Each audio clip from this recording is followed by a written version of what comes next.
Hi guys, it's Andreas, Sonic Mainliner, coming with another video from the Now Spinning series. I think it's 12, maybe 13, I'm not sure, it doesn't matter, yeah, it's June the 2nd, and it's quite chilly. I mean, I'm wearing this fleece, it's just terrible. What the hell is going on in this country? Anyway, yeah, as I said, this is a now spinning video, so it means that I've been showing some things that I've been spinning in the last, I don't know, since I did my last video basically. Obviously there's more music to it, but this is sort of a cross section of things that I haven't put back in the shelves and whatnot, so, so yeah, first up, what's playing in the background? What's playing in the background is Clank. I've shown this record. I've shown this record in my fairly recent vinyl finds video, and this was a £2 find. Just listen to this. I spun it again, and I was like, you know what? This is a good album. This is a good album. It just doesn't deserve to be sold for £2 on, a dollar bin. It's just a shame that these guys didn't do anything more. Yeah, you can hear it in the background if you see it, because that's how much it goes for. £2, $2 or whatever. Pick it up. Yeah, you won't be disappointed. So I guess that I've seen other people find things for like $1 and things like that just are grails, and this doesn't count as one, but it's a good find, and yeah, I wanted to share with you. I was playing this today, and this came out in 2008. Not 2008. 12. So this is Anywhere. You might recognize this guy. I highly recognize this guy. He is from Mars Volta, and what was the other band before that? Remember the song, the One Iron Scissor, but I cannot remember the Relationship of Command. That was the album, and the band was, oh, for fuck's sake. Anyway, it's it's the guy from members of Mars Volta. I think it's a guitarist. I don't recognize his face, but I think that he definitely is from the Mars Volta. Definitely the singer. Guy from Mike Watts. From the Minutemen.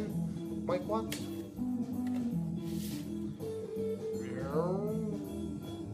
Just check. 2012. I got the date right. 2012. And Mike Watts. Mike Watts is a different guy. So Mike Watts plays the bass here. So yeah, and this is a very interesting album. So yeah, there is Mike Watt. We would expect something punky, but it's not. It sounds more like Mars Volta-ish. So it has that kind of angularity in the guitar playing, and it's brilliant. It has some very melodic and sort of drifting kind of vocals, and it's brilliant. Highly recommended. It originally came out as a Record Store Day release in 2012, but they got a proper one eventually. So if you see it anywhere, pick it up. Pun intended. If you see it anywhere, just take it. I was playing this today as well, The Jam, All the Mod Cons.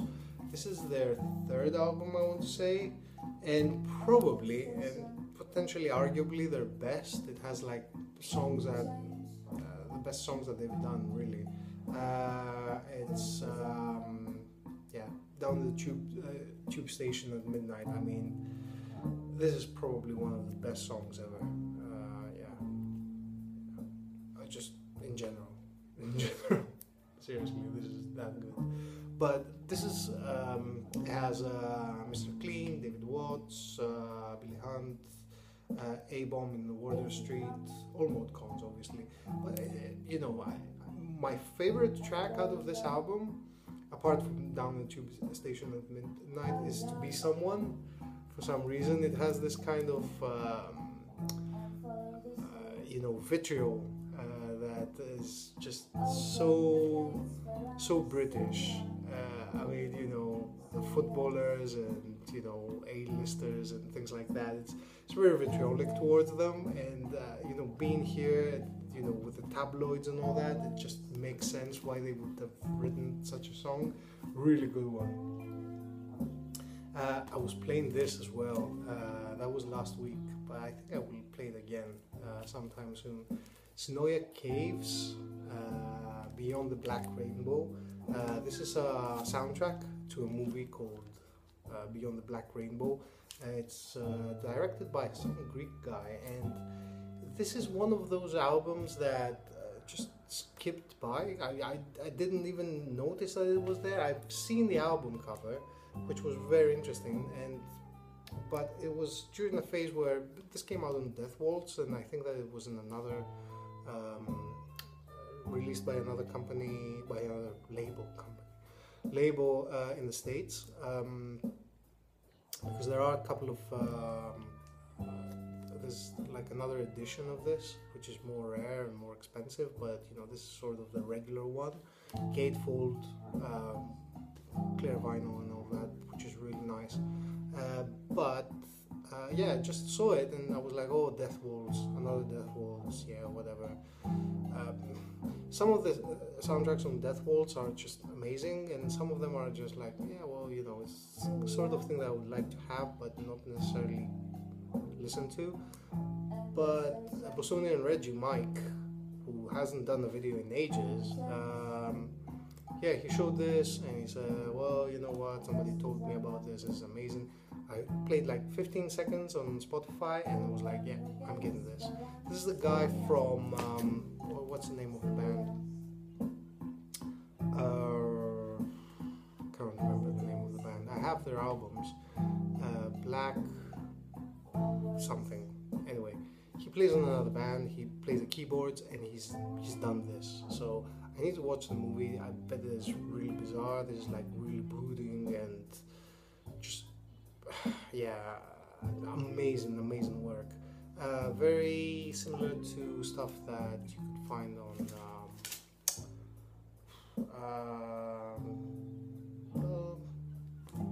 yeah, anyway, synth work. Who writes a lot of synth music? What's the guy's name? I'm getting old. I'm getting senile, it seems. I keep forgetting names. I'm like, oh, it's like, what's his name? Anyway, super fantastic synth soundtrack. Do check it out. Highly recommended. Yeah, just check it out. Yeah, I have a bunch of albums here. I had a friend of mine around. We just listened to some music and I played some things and yeah, had a good time. One of the things I played and I've shown fairly recently, because it has been fairly recently being reissued, and just affirmed to myself and that this is a fucking fantastic album and you should get it if you can find it. Profond. This is out from 1977 and it's from Paolo Ferrara. It's a double LP set and it's psychedelic progressive library music basically. Having the title of library music sort of can put you off because you might think that, oh, maybe it's a little bit like, short form, like 1 minute long or something like that, or a bit too experimental, a little bit like, all over the place. No, this sounds like a proper album. It sounds like a proper album and it's bloody good. Highly recommended. Do check this one out. This got ripped. It's very annoying. It's a gatefold, by the way, and they've done a really nice job. Look at this lamination. It's just brilliant. Yeah. One of the few times that you will see me show the insides of gatefold, and that is because it's not in a shrink. And maybe I should see a shrink because I'm not taking my gatefolds out from the shrink, which is not, you know, correct, I think. I don't know, whatever. But that's me. Here's a classic. I got this for 12 quid. Sorry, I will take this out. This is Mobile Fidelity, which is really bizarre. Yeah, this is Mobile Fidelity Sound Lab. This is the First and Last and Always by the Sisters of Mercy. This is their first album, basically, and it's a bona fide goth rock classic. It's amazing. It's really funny because, you know, this is a kind of music that is not supposed to sound good, but they still went on and made, you know, a Mobile Fidelity version of it, which is funny. I got it for 12 quid, which is fine. I mean, you know, for the price, it's fantastic.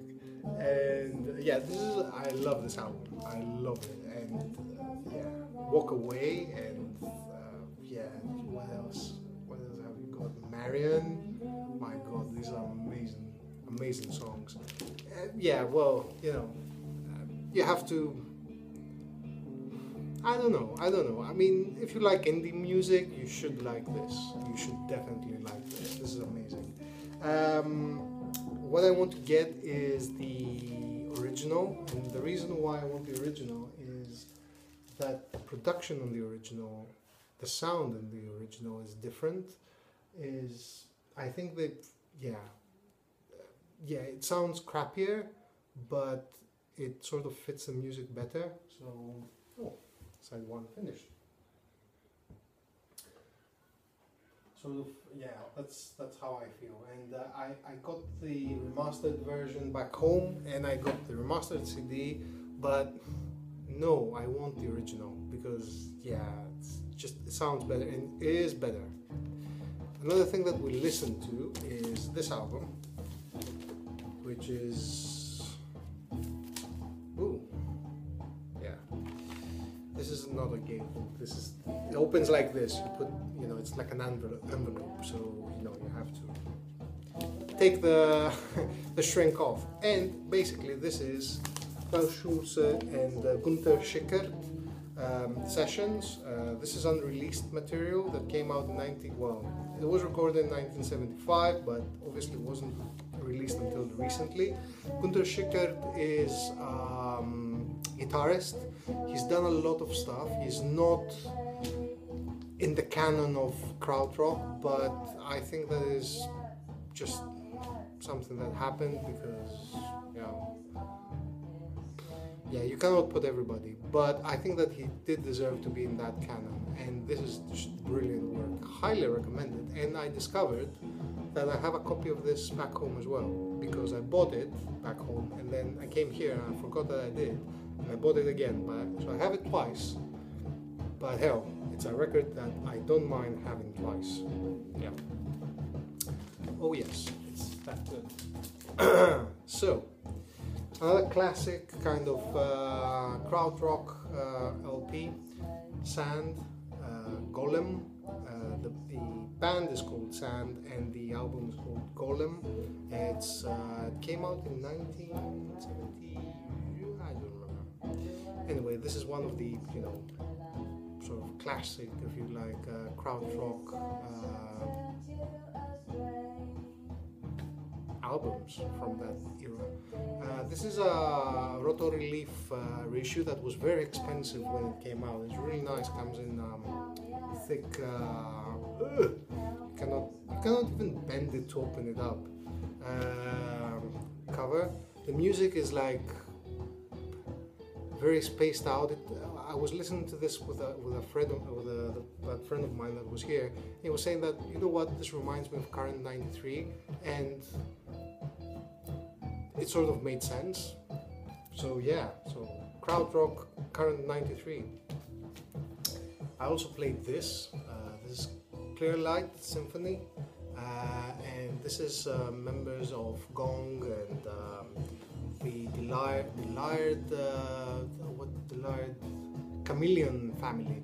So this is electronic progressive French progressive rock, basically. Amazing. This is just one piece throughout and it just plays beautifully. Amazing stuff. Highly recommended. This is a Wawa reissue. If it's reissued on Wawa, usually it's good, so do check it out. Another issue, Klaus Schulze, X or 10, just brilliant, brilliant. Double LP. I was kind of worried because I first listened to this on MP3, and I was like, how can you fit that on a record? But it does fit on a record, on 4 record sides, because they're extra long songs. I mean, you know, it's 24 minutes. Side 1 is 29 minutes. 29 minutes per side. And I thought that the pressing must be really bad, but it's actually really good, and it's loud enough, and it plays really well. And actually, I will put this on now. Yeah, that's what I'll do. Because... Whoa! Disaster. I will put this on now because I felt like a little bit of Klaus. So a little bit of Klaus will do me good.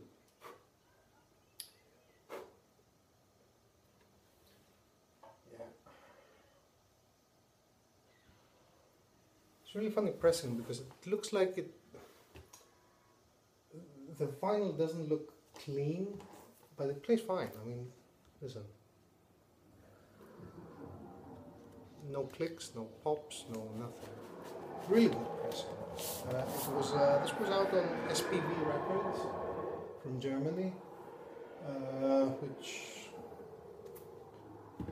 is no longer, I think, doesn't exist anymore. And they did some really nice reissues, very cheap. I don't know if you can see this, but I don't know if it shows. Can you see this? It looks like there are like indentations. It's like it's wobbly. It doesn't look like a proper pressing, like a mispress of some sort. The record that's playing now is the same. I don't know if you can see it. It looks like there's... Yeah, it's not completely clean.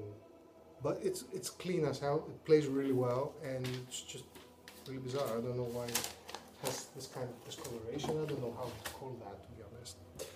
Then we play this. Hawkwind. My friend was always saying that, oh yeah, Hawkwind, I don't like Hawkwind, it's not like, I don't like them. So I put some Hawkwind on. I put on D-Rider, and I didn't put on Psychedelic Warlords Disappear in Smoke, which is the classic one. I really like D-Rider, to be honest. And then I put this on. Now, I get his problem. His problem is, he was like, you know what, let me play on this band, I should like it, kind of thing. But he doesn't like the fact that there is a lot of hard rock elements to it, which I get, because a lot of, you know, metalheads like Hawkwind. Actually, Hawkwind is like a cross-section of people who like them. It's the progressive rock people, metalheads, you know, people that like psychedelia, 60s, 70s. It's just, yeah, unbelievable how they fit all that. There are some people that don't like them, and I get why they don't, but you know, it's not me. It's not me. Play this Humdonald from Joe Harriet. Really lovely stuff here. And actually I didn't play these. Maybe I should. I took them out to play them, or maybe I did play Cortex. This is Tableau Bleu. Trepeux. Somebody will correct me. I hope it's not. yeah, I hope it's not Fred Big Star. I don't know where he is. I've sent you messages, man. I've sent you messages. You haven't responded. I don't know where you are. I hope that you do respond. So yeah, Trepeux Bleu by Cortex. Came out in 1970. I will try to remember. 1977. 8. Fucking hell. 1978. And this is this has been sampled by a lot of people. Cortex were Belgian, I think, and it's who's the main guy?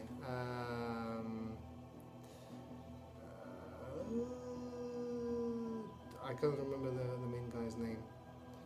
Yeah, can't remember.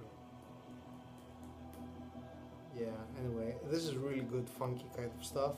This is, yeah, brilliant, brilliant. And then I had this out as well, Joe McPhee, Nation Time. I didn't get to play it actually, which is a shame, and I might do it now.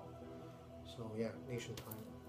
Finally, I was also playing some CDs, which you may not be interested in, but it's music, so you could find it in another format.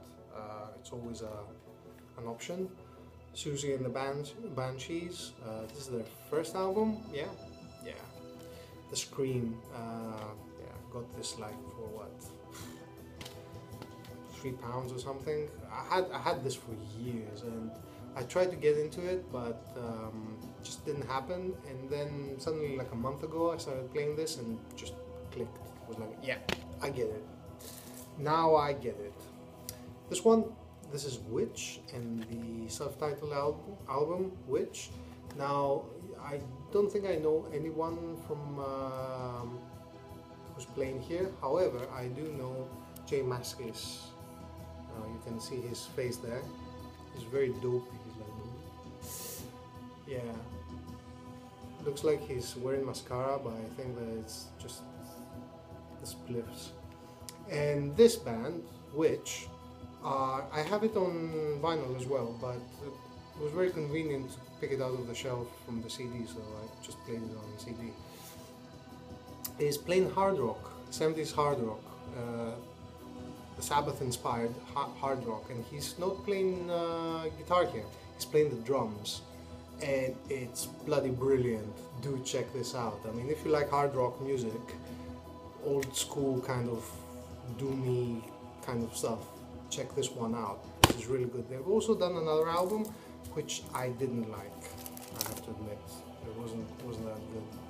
And I've been playing a lot of Leviathan, Scar-Sighted. This is Leviathan's latest album anyway, not the last album, latest album, and it's bloody brilliant. This is an amazing black metal album. Highly recommended, probably one of the best of the year. And it's 22 minutes, and just one last one, Seu Jorge, something like that. This is the Life Aquatic sessions, which he's playing like covers of Bowie songs, well-known Bowie songs, in Portuguese. So, really good stuff there. Do check it out. I got that for like £2, £3 or something like that. Anyway, that's my update. This is the end of the video.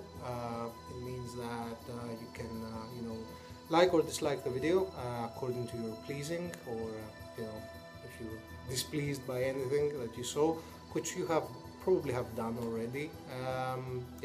You can leave a comment, lewd comments allowed, and you can just say whatever you want. If you were inspired by something, you have any ideas about new music, old music, things that you disagree on or agree on, or whatever you want to say. And obviously you can subscribe to this channel if you liked what you saw. Unsubscribe if you think this is a load of rubbish, and stay subscribed, because probably I'll do another vinyl finds at some point, when some things finally arrive at Norman Records, so that I can just pay for my order and get things shipped. But yeah, that's it. I'll see you around, and take care. Fred, contact me. Yes.